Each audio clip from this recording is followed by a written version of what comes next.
కేంద్ర సర్కార్ ఆదేశాలతో తెలంగాణ నుంచి పాకిస్తానీలను పంపిస్తున్నామని డీజీపీ జితేందర్ తెలిపారు. తెలంగాణలో 230 మంది పాక్ వాసులు ఉన్నారని, 199 మంది లాంగ్ టర్మ్ వీసాల్లో ఉన్నారని, 31 మందికి షార్ట్ టర్మ్ వీసాలు ఉన్నాయని చెప్పారు. షార్ట్ టర్మ్ వీసాలు ఉన్న వాళ్ళని గుర్తించి వాళ్లకు లీవ్ ఇండియా పేరుతో నోటీసులు ఇచ్చామని తెలిపారు. హెల్త్ బేస్ వీసా ఉన్న వాళ్లకు మాత్రం ఈ నెల 29 వరకు గడువు ఉందన్న డీజీపీ, మిగిలిన వాళ్లు రేపటిలోగా పాకిస్తాన్కు తిరిగి వెళ్లాలన్నారు. ఈ నెల 30 వరకు అటల్ బోర్డర్ నుంచి వెళ్లాలని తెలిపారు. ఇమిగ్రేషన్ అధికారులతో కలిసి జాయింట్ ఆపరేషన్ చేస్తామని డీజీపీ చెప్పారు.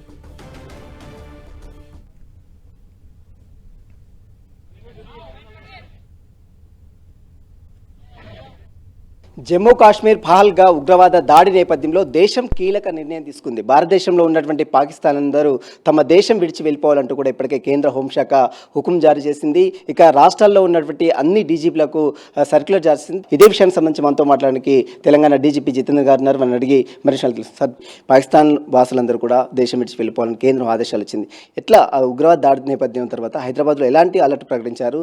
కేంద్రం ఎలాంటి ఆదేశాలు ఇచ్చింది? Government of India visa suspend చేయడానికి ఆర్డర్ ఇచ్చింది. సో దాని ప్రకారం మన ఎవరు పాకిస్తాన్కి వెళ్ళాలి అందరికీ మేము లీవ్ ఇండియా నోటీస్ ఇస్తున్నాము. సో ఇది నోటీస్ ఇచ్చిన తర్వాత వారు వెళ్ళిపోవాలి. తెలంగాణ రాష్ట్రంలో పాకిస్తాన్ వాళ్ళు ఎంతమంది టోటల్గా మీరు గుర్తించారు? వారు ఏ వీసాలు ఇక్కడ ఉన్నారు? సో 199 మెంబర్స్ ఉన్నారు లాంగ్ టర్మ్ వీసా వాళ్ళు. వారు ఇక్కడ ఉండొచ్చు, దానికి ఎగ్జామ్షన్ ఉంది. తర్వాత 32 మెంబర్స్కి అది షార్ట్ టర్మ్ వీసాస్ ఉన్నాయి, వారు వెళ్ళిపోవాలి. వారికి మన లీవ్ ఇండియా నోటీస్ ఇస్తున్నాము. సార్, ఎప్పటివరకు వీళ్ళు వెళ్ళిపోవాలి? వారికి ఎంతవరకు నోటీసులు ఇస్తారు? వాళ్ళ రెస్పాన్స్ ఎలా ఉంది? మీ ఇప్పటివరకు ఏమైనా రెస్పాండ్ అయ్యారా? వారితో ఏమైనా సంప్రదించే ప్రయత్నం చేశారు? కొంతమందికి మన ఆల్రెడీ నోటీస్ సర్వ్ చేశాము.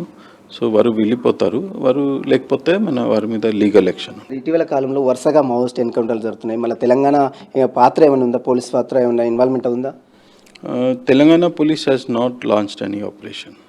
కర్రెగుట్ట ప్రాంతంలో కూడా జరుగుతుంది గత 3 రోజుల నుంచి కూడా. అందులో ఏమైనా involvement from Telangana police side నుంచి దెర్ ఇస్ నో ఆపరేషన్. ఇది చూసిన మొత్తం మీద తెలంగాణ రాష్ట్రంలో ఉన్నటువంటి పాకిస్తాన్ అందరూ కూడా వెళ్ళిపోవాలంటూ కూడా ఇప్పటికే ఆదేశాలు జారీ చేశారు. కేంద్రం ఇచ్చినటువంటి సర్క్యులర్ని దృష్టిలో ఉంచుకొని తాము ఈ ఆదేశాలు జారీ చేశాము. తెలంగాణ రాష్ట్రంలో ఉన్నటువంటి పాకిస్తాన్ వాసులు దాదాపు లాంగ్ టర్మ్ వీసాలో ఉన్నటువంటి వారికి ఎగ్జామ్షన్ ఉంది కాబట్టి మిగిలినటువంటి వారందరూ కూడా నోటీసులు ఇచ్చి ఇక్కడ నుంచి పంపించే ప్రయత్నం అయితే ఖచ్చితంగా చేస్తామంటూ కూడా తెలంగాణ డీజీపీ జితేందర్ చెప్తున్న పరిస్థితి. Video journalist Bhikshavath, Sunil 10 TV, Hyderabad.